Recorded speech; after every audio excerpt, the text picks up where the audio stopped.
8वें वेतन आयोग पर बड़ी अपडेट। हर रैंक को कितनी सैलरी मिलेगी या कितनी सैलरी उनकी बढ़ोतरी होगी। 8th पे कमीशन। केंद्र सरकार ने जारी की नई सैलरी स्ट्रक्चर, कर्मचारियों में खुशी की लहर। हेलो दोस्तों, welcome to my YouTube channel माँ एसोसिएट यूट्यूब चैनल में एक बार फिर से आपका स्वागत है। दोस्तों साथियों, आज की वीडियो है 8वें पे कमीशन के रिगार्डिंग। जैसा कि आप जानते हो सभी लोग, सेंट्रल गवर्नमेंट की एम्प्लॉयज़ के लिए 8th पे कमीशन लागू किया जा रहा है।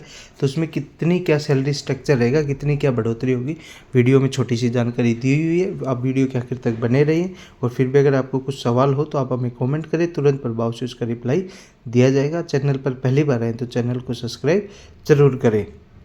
भारत सरकार समय समय पर सरकारी कर्मचारियों के वेतन पेंशन सुधार के लिए वेतन आयोग बनाती है। 8वें वेतन आयोग सरकार और कर्मचारियों के बीच वित्तीय मामलों को बेहतर बनाने के उद्देश्य से बनाई गई है। इस योजना ने सरकारी कर्मचारियों की सैलरी पेंशन में जरूरी बदलाव प्रस्तावित किए हैं। नई सैलरी और पेंशन संरचना का मकसद कर्मचारियों के जीवन स्तर में सुधार लाना और मौजूदा आर्थिक स्थिति के अनुसार बढ़ोतरी करना है।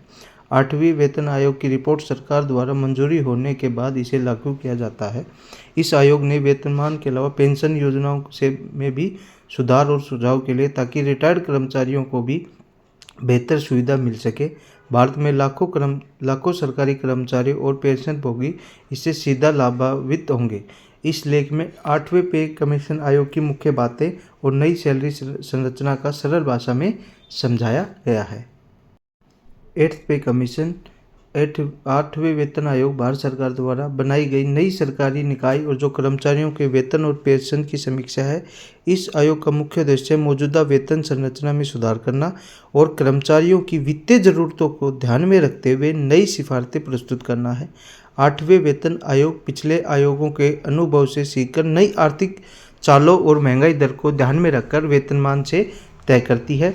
यह आयोग सरकारी कर्मचारियों, शिक्षकों, मिलिट्री स्टाफ और केंद्र सरकार के विभिन्न विभागों में काम करने वाले सभी श्रेणियों के लोगों के लिए वेतन और पेंशन के नए नियम लागू करती है। इसके अलावा इसे लागू करने से कर्मचारियों को मिलने वाली सुविधाएं जैसे house rent allowance, travelling allowance आदि में भी बदलाव होते हैं। 8वीं वेतन आयोग का कार्यकाल आमतौर पर 5 वर्ष का होता है और समय समय पर इसे नया आयोग गठित किया जाता है। सरकार ने 8वें वेतन आयोग की सिफारिशों को मंजूरी देते हुए नए वेतनमान और पेंशन योजनाएं लागू की हैं। इसका मकसद सरकारी खजाने के अनुसार उचित वेतन देने के साथ साथ कर्मचारियों की खुशहाली को बढ़ावा देना है। इस योजना में वेतन ग्रेड, पे और मैट्रिक्स को भी नई तरीके से व्यवस्थित किया गया है, जिससे कर्मचारियों को बेहतर करियर ग्रोथ और वेतन वृद्धि होगी। कर्मचारियों के लिए नई सैलरी पैटर्न। 8वें वेतन आयोग ने नए वेतनमान के तहत कर्मचारियों की बेसिक सैलरी में बढ़ोतरी की है। नए पेरोल सिस्टम के अनुसार अब कर्मचारियों को सालाना वेतन बढ़ोतरी के साथ साथ महंगाई भत्ता भी बढ़ाया गया है। इससे सरकारी कर्मचारियों की कुल आय में सुधार होगा। नए वेतनमान में विभिन्न ग्रेड और पदों के अनुसार वेतन तय किया गया है, जिससे योग्यता और अनुभव के अनुसार वेतनमान में स्वाभाविकता अंतर बना रहे। इसके अतिरिक्त हाउस रेंट अलाउंस को भी नई दरों के अनुसार अपडेट किया गया है, ताकि कर्मचारी महंगाई से बढ़ते खर्चे को पूरा कर सके। ट्रैवलिंग अलाउंस और मेडिकल भत्ते में बढ़ोतरी की गई है। इस नई सैलरी पैटर्न से कर्मचारियों को न केवल तत्काल आर्थिक लाभ मिलेगा, बल्कि भविष्य में पेंशन की राशि भी इसके अनुसार प्रभावित होगी। नई पेंशन योजना। 8वें वेतन आयोग ने पेंशन प्रणाली में भी जरूरी संशोधन किए हैं। इससे पुराने कर्मचारी और रिटायर हो चुके भविष्य में रिटायर होंगे, उन्हें बेहतर पेंशन सुविधा मिलेगी। नए पेंशन प्लान के तहत पेंशन की राशि बढ़ाई गई है और इससे अधिक लाभकारी बनाया गया है। इससे तहत कर्मचारियों की सेवा अवधि तथा वेतन के आधार पर पेंशन की गणना की जाती है। सरकार ने कर्मचारी पेंशन योजना, ईपीएफओ और अन्य विकल्प पेंशन स्कीम को भी सुदृढ़ किया है।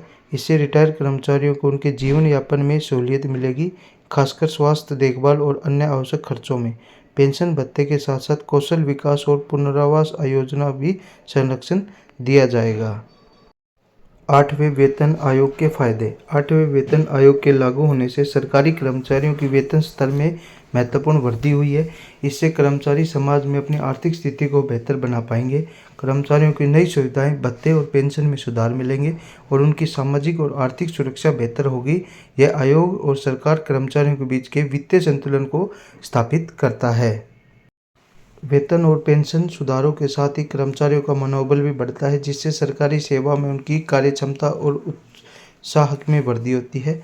इसके अतिरिक्त नए नियमों से सरकारी खजाने की अनुचित बोझ बढ़ने से बचा जा सके, क्योंकि यह आयोग संतुलित और व्यवहारिक सिफारिश करता है। सबसे लास्ट में निष्कर्ष यह होता है कि आठवें वेतन आयोग ने सरकारी कर्मचारियों, पेंशन भोगियों के जीवन में सुधार के लिए नए वेतन और पेंशन नियम लागू किए हैं। इसके तहत वेतनमान भत्ते, पेंशन में वृद्धि का बेहतर भविष्य की योजना बनाई है। इससे कर्मचारियों की वित्तीय सुरक्षा मिलेगी और उनके जीवन स्तर में सुधार होगा। यह आयोग सरकार और कर्मचारियों के दोनों के बीच को संतुलन को बनाए रखता है। तो दोस्तों साथियों, आशा करता हूँ आपको जानकारी अच्छी लगी होगी। अगर जानकारी अच्छी लगी है तो वीडियो को लाइक ज़रूर करें और शेयर करें, और चैनल पर पहली बार आए तो चैनल को सब्सक्राइब ज़रूर करें। और इसके रिलेटेड अगर आपको कोई भी इन्फॉर्मेशन और चाहिए तो आप हमें कमेंट बॉक्स में कमेंट कर सकते हैं। तुरंत प्रभाव से उसका रिप्लाई आपको दिया जाएगा। आज के लिए इतना ही। जय हिंद, जय भारत, धन्यवाद।